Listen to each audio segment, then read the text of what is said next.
This B Podcast Network show is presented by IXL. IXL's all-inclusive online teaching and learning platform simplifies edtech needs and accelerates achievement in 95 of the top 100 U.S. school districts. IXL delivers personalized learning across a comprehensive pre-K-12 curriculum, including math, language arts, science, and social studies, and it helps you assess student performance through actionable real-time insights at every level of your school or district.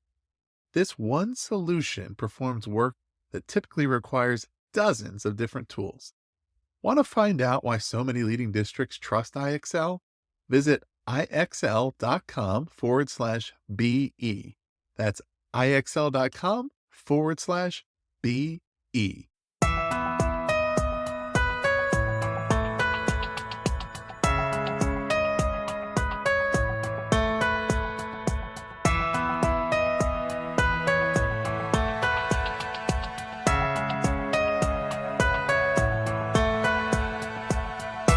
Welcome to the Authority Podcast on the B Podcast Network. I'm your host today, Jethro Jones. You can follow me on all the socials at Jethro Jones. I'm excited to have today Alison Escalante on the program. She's a pediatrician, speaker, and author of the book Sigh, See, Start: How to Be the Parent Your Child Needs in a World That Won't Stop Pushing. In a perfectionistic parenting culture that tells you are never enough, no matter how much you do for your kids, this unique approach empowers you with a simple parenting technique to gain confidence, remain grounded, and connect positively with your children. Alison, thanks so much for being part of the Authority Podcast today. I appreciate it. Thanks so much for having me on. Yeah, my pleasure. And if you're listening to this on the Transformative Principal podcast feed, sometimes I like to bring these guests over to the Transformative Principal podcast as well, because I think that this will be beneficial to school leaders and anybody else as well. So I think that it's worthwhile. So if you think you're in the wrong place, you're actually not. This is the right podcast that you wanted to listen to. Trust me.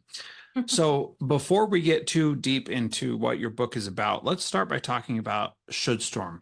What is that, and how did we get here with that? So the ShouldStorm is a term I coined for our culture of perfectionism and criticism. It pushes us constantly. You could think of it as another name for the hustle culture we talk about, or the toxic culture of achievement that is driving anxiety in our kids and adolescents, which I think educators and parents are all very familiar with. But basically, it's an experience of our culture where we as parents want to do the best for our kids. We love them, we want to give them the best, and yet we are bombarded by opinions, messages, advice, social media that tells us what we should and should not do. So you should do this, you should do that, you should never do that other thing. If you make the slightest false step, you're going to mess up your kid for life. And that's a very real thing that anybody who's been a parent has experienced. And part of the challenge with that is that there's so much evidence, quote unquote, that says this is what you need to do. And if you're not careful, you can be just constantly whiplashed by different pieces of advice that are going from one direction to another, telling you almost exact opposite, and often very close to exact opposite pieces of advice for whatever it is that you're trying to figure out. Yeah, you're hitting the nail on the head there. You know, one mother told me years ago that she felt like because the evidence was out there, because the research is out there, she should be able to find the right answer to any question. And it was her job as a parent to do that. And then she would feel like she was driving herself crazy. And so as a pediatrician, one of the things that is part of my job is in complex medical or social mental health situations, cutting through all the available science to get to the bottom line so that we can take actionable steps. And so in a ShouldStorm, where a lot of the advice is not good, a lot of it is good, but is presented in a way that makes you feel anxious or stressed, teasing out where the real bottom line is that makes a difference between parents and kids in that crucial relationship. That's what I'm after. In my work, I've collaborated directly with hundreds of educators to support their success. Do you know which of their EdTech frustrations comes up time and again? The sheer number of tools out there and the difficulty of knowing which ones schools like theirs are using to get results. IXL is different. Not only does it perform the functions of dozens of tools, it's currently delivering results for 1 in 4 U.S. students, including those in 95 of the top 100 districts. Another major pain point that comes up: when a school is excited to implement a new tool only to find out the teachers hate it. Yikes. It helps to know that IXL is loved and trusted by more than 1 million teachers, saving them time on prep work while enabling them to better support student learning. IXL is research proven to accelerate achievement. Studies across 45 states show that IXL schools outperform non-IXL schools on state assessments. And independent research from Johns Hopkins University verifies that IXL meets ESSA Tier 1 standards. With those results combined with IXL's teacher-friendly reputation, what more could you ask for? If you have a goal to increase achievement for all students, make sure to find out what IXL can do for you. Visit IXL.com/BE for a demo. That's IXL.com/BE. You wrote a post about Paris Hilton and being the expert on her own child. And I want to take a second and talk about that definition of being an expert, because I think that it's just so freeing to think about it like that. And I want to set it up just a little bit, because you shared something from her reality TV show, which I personally have never seen, but it's something about her not ever changing her kid's diaper for the first month of her child's life, and how she was a little bit nervous and apprehensive to do it. And the nanny was there helping her and showing her what to do and how to talk to the baby and all that kind of stuff. And she talks to her therapist, and the therapist says, well, you're the expert of your child. And I think that the way that we set up experts in our culture is different than how you define it. So can you tell us the difference there between how we see experts and how experts are actually how you define expert? So it's really interesting because my 12-year-old brought this up to me just last week. He said, Mom, you call yourself a parenting expert, but nobody's really an expert because nobody can actually know everything about a subject. And I was like, well, that's really interesting that you say that, buddy. First off, I actually feel very awkward calling myself a parenting expert. My advisors told me to market myself that way. But I said, I think of an expert very differently. You're talking about, when you say an expert would know everything, well, you're talking about a god, right? And like, nobody's a god, right? Nobody knows everything. I think of an expert like a medical expert. So there's someone who knows a lot more about a subject than someone else has, who's kind of like really devoted their life to really learning that subject and working with that subject and keeping track of and being aware of the available learning that's going on about it. And they also have experience. Medical experts, they work with patients. They have experience using their expertise to see what works and what doesn't. And a medical expert will tell you that they are always learning and growing. And frankly, they will typically be the first one to tell people that they know very little. Because the more you learn about a subject, the more you understand how much there is to know. So true experts tend to be pretty humble about their knowledge, in my opinion. Yeah. Well, and I think that there's a difference between someone who's a true expert and somebody who is self-aware enough to know that they can't have all the information. Like, some people act like they do, and those people are exceptionally frustrating to deal with, because you and I both know that they probably don't, but because they have more information or more schooling or more exposure to certain things, they think that they do. So, for example, when it comes to school leadership, I could define myself as an expert because I've interviewed 600 people about it and have lived that life. But at the same time, if I were to say this is the only right way to do something, I know that that's not right. And so you have to have context and understanding of different people in the situation and what's going on. So how does this should storm impact our kids specifically? Yeah, so kids are really caught in their own version of the should storm. And it starts very young for them. And, many parents and educators will think of it as the culture of achievement, right?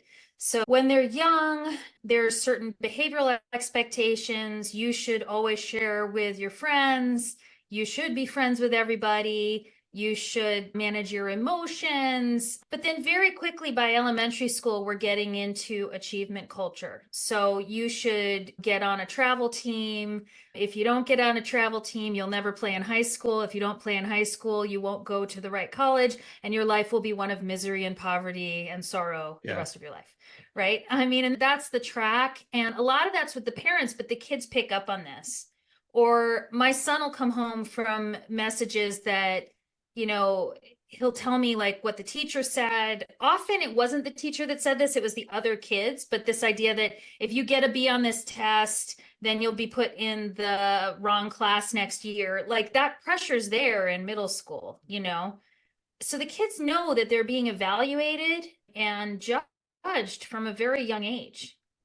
And not just that, but they're also determining the whole rest of their life based on a decision here in middle school or high school or elementary school. And that is just not how it works, but that's how we make it seem that it works. A real quick side story. We lived in Alaska for several years, then we moved to Spokane, Washington. And where we happen to live in Spokane, Washington is where there are a lot of doctors and people in the medical field. And like you can't run into somebody without them being a doctor. It seems like there's a lot of hospitals here and they all live in this one area. Well, they all don't, but a lot of them do. And so when we got here, I was talking to kids, my kids' age and my nieces and nephews' age, and almost everybody was like, I'm going into pre-med, or I'm going to be a doctor or a dentist or whatever. And there was so much pressure on everyone to follow in this path because that's what this small community has determined is valuable. And what's interesting is as those kids grow and they go to different colleges and go down different paths, they start going away from that idea because they see that that's not really right for them.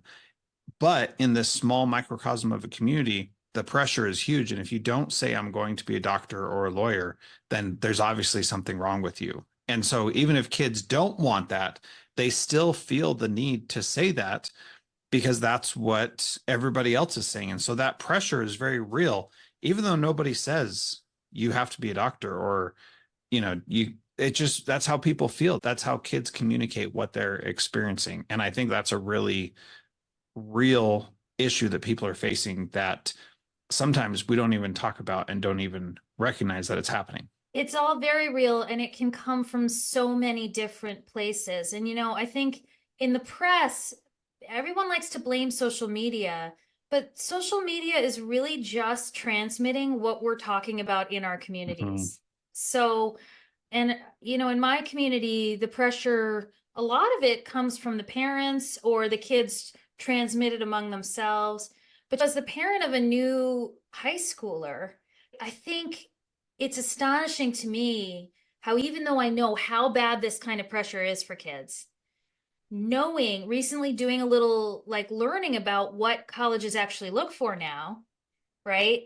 I mean, holy moly, no wonder the kids are stressed out. Yeah. They have to start planning their resume freshman year. And, the truth is they don't have to. There are other colleges. You don't have to go to the Ivies or the para Ivies. But the truth is that our aspirational places are always going to be the standard everyone holds up, right? And so when I was young, I got the chance to go to Princeton, right? And me and my friends, we didn't deliberately, the people I met at Princeton, we didn't deliberately curate our resumes. We just acted like kids, did stuff we were interested in, and the schools at that time were looking for well-rounded. So it was great. You could try a lot of different things, and if you'd done a whole bunch of different things, like then the school's like, oh, good, you're well-rounded, yay, right? Now they are specifically looking for kids who like know their passion, have started a nonprofit, have done research around their passion. Like the kid has to have a singular focus. And in order to get this resume built, you really need to find that focus like at 14. Right. And developmentally, this is horrendous. Yes. And it's not real. It's horrendous. It disadvantages kids who are doing appropriate developmental exploration. Yeah. I think the colleges are crazy, but it's influencing the whole culture. Yeah. And it's powerful. The other part of that is also that you have this dream to go to a specific school. And I bristle every time somebody says, well, if I do this, then it'll look better on my college application. And every time I hear that, to me, that is a red flag saying you are listening to rumors and you have no idea what you're talking about. Because no 13, 14, 15-year-old really knows what colleges are looking for. They're simply regurgitating what they're hearing other people say. And whether or not those people are right, we have no idea. But the fact of the matter is, yes, colleges are looking for something, but just because colleges are looking for it doesn't mean that everybody has to fit that mold to get into that college. That's right. That's absolutely right.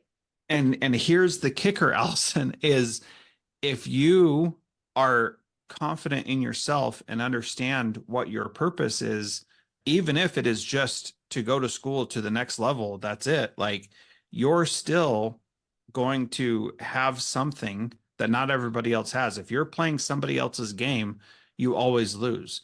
If you're playing your own game, you have a chance to win. And I would say you always win. That might be too harsh of a juxtaposition for most people, but that's what I think. If you're playing somebody else's game, it's impossible to win. If you're playing your own game, it's impossible to lose.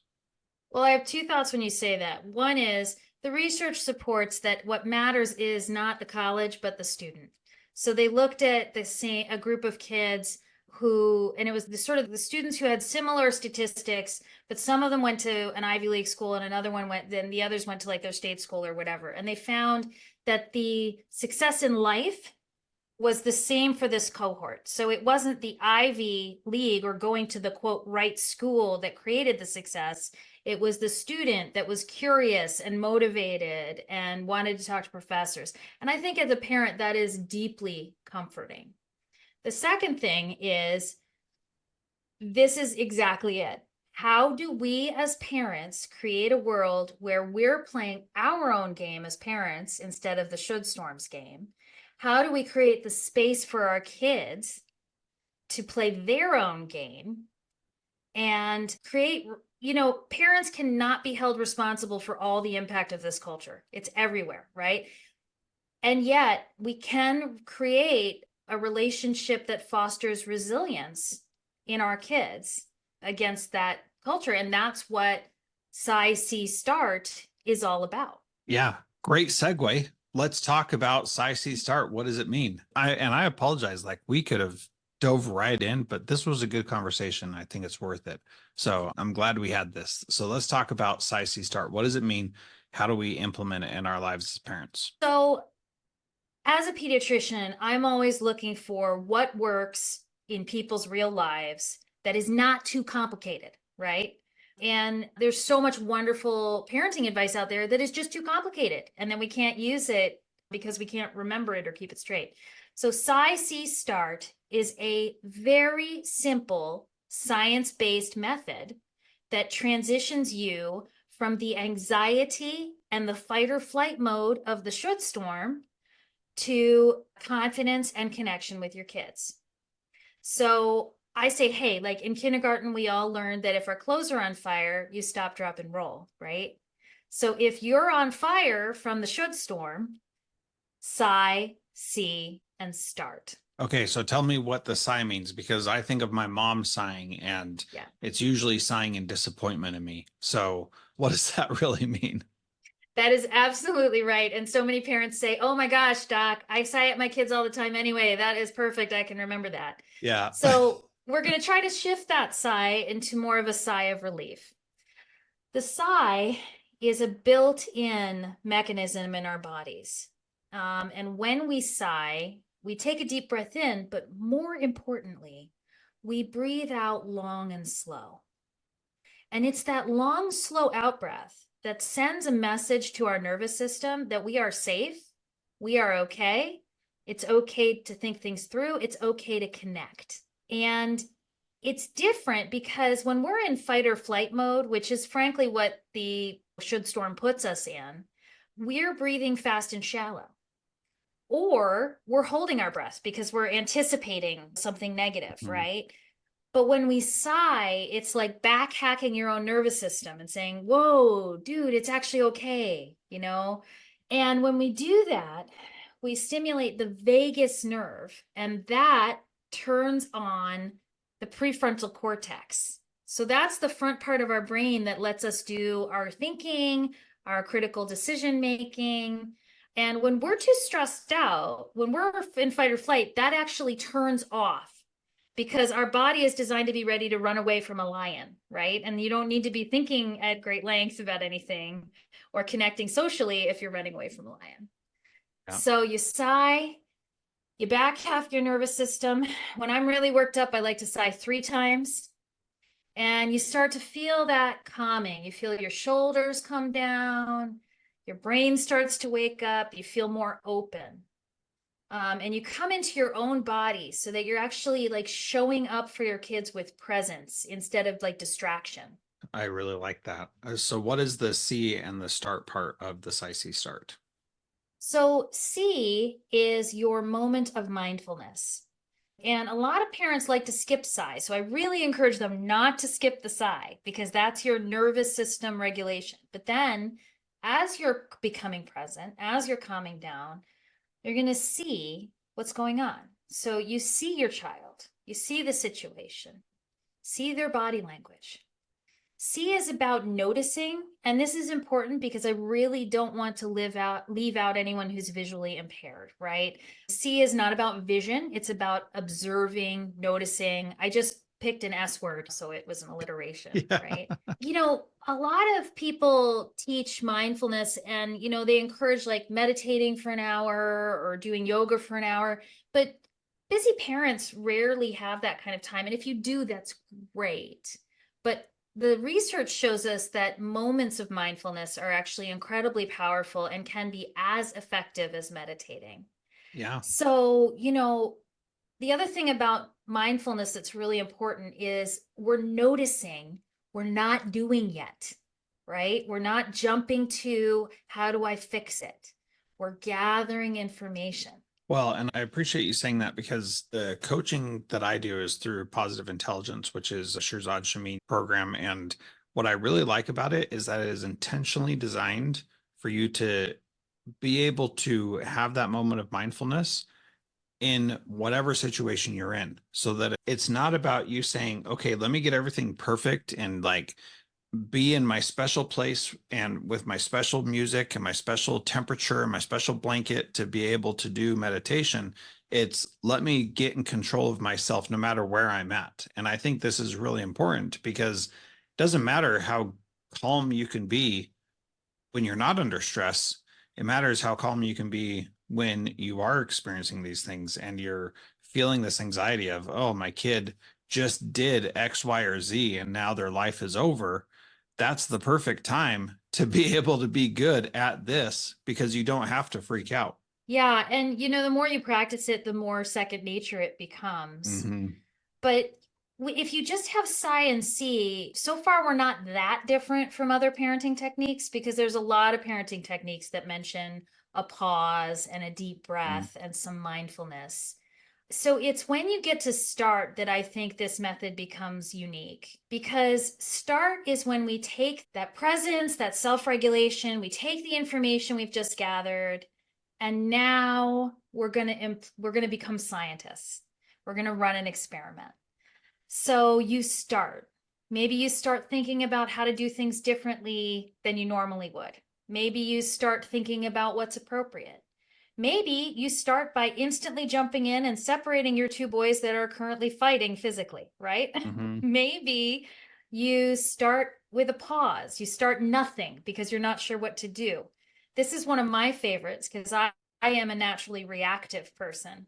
And so starting nothing has been super helpful for my kids because I've given them then space often to work things out for themselves, to come up for a solution for themselves instead of me jumping in and fixing it for them, right? Yeah. Give them a moment to think a bit. And I've had moments where they actually catch themselves and apologize because I wasn't sure what to say. So I just did nothing for a moment, but I was Yeah. present, right? And then the key is what you do with your success or failures. So let's say you start something and it works. Fantastic. You've gained information. This worked with this kid on this day in this situation. You file that away. Great. Maybe you start something and it backfires. That might trigger the should storm. Oh, I should have done it differently. I failed. I'm a loser as a mother. I can't even use this technique, right? But we know what to do if we feel a should. We sigh, see, and start again. And by constantly sighing into ourselves, gathering the information by seeing, and then starting, we are learning so much about ourselves and our kids. And it shifts our relationship with mistakes. So instead of where we were, anxious, distracted by the shoulds, trying to get it right, versus now we're like, I'm learning about you, kiddo. I'm learning about me as a parent. We're developing together. Let's keep trying stuff and see what works and what doesn't. Oh, that doesn't work. Let's try again. Oh my goodness. It changes your relationship to yourself. And as you give yourself space like that, your kid gets space. Because our kids' relationship with their mistakes, they really learn it from us, and they learn it from other people around us. And they don't learn it by what we say, right? They don't learn it when we say, oh, that's fine, buddy, don't worry about it. No, they learn it by how we treat ourselves. Yep. Yep. And if we show them like, hey, mistakes are, we're figuring it out and that's great. And we're learning and growing. Well, what a gift that is to give them. It really is a gift. And this is something that my wife and I have been more intentional with our kids over the past few months. And we've really seen how they pick up on it a lot more than any lecture we could have given before. And there are many times where my kids have said or done something, and I have just, as much as I wanted to lose my mind about it, I just have said nothing. And it's been amazing how that experiment is working pretty well. And I really love how you called it run an experiment, because even though we are the experts of our own children, we don't have all the answers. We don't know how to do everything perfectly, but we can treat things like an experiment and say, hey, let's try this and see what happens. And as we do that, we can find success in our own way. And some experiments will work on one kid, but they won't work on the other kid. And some experiments will work on us, but they won't work on the kids. And sometimes they'll work on the kids, but we'll still be frustrated. And all those things, like you said, that's just data to help us improve and continue to get better and make different kinds of choices in the future. And that's one of the things that I think is really fun, that this approach takes away the pressure, takes away you have to get it right and get it perfect. And it really lets you focus on doing the best you can in the moment. And this is built on a faith that's scientifically grounded, which is that your kids are more capable than you think they are. Yeah. And as a parent, you're more capable than you think you are. Because why do we yell and lecture? We yell and lecture because we feel powerless and we're trying to get our kids to comply, right?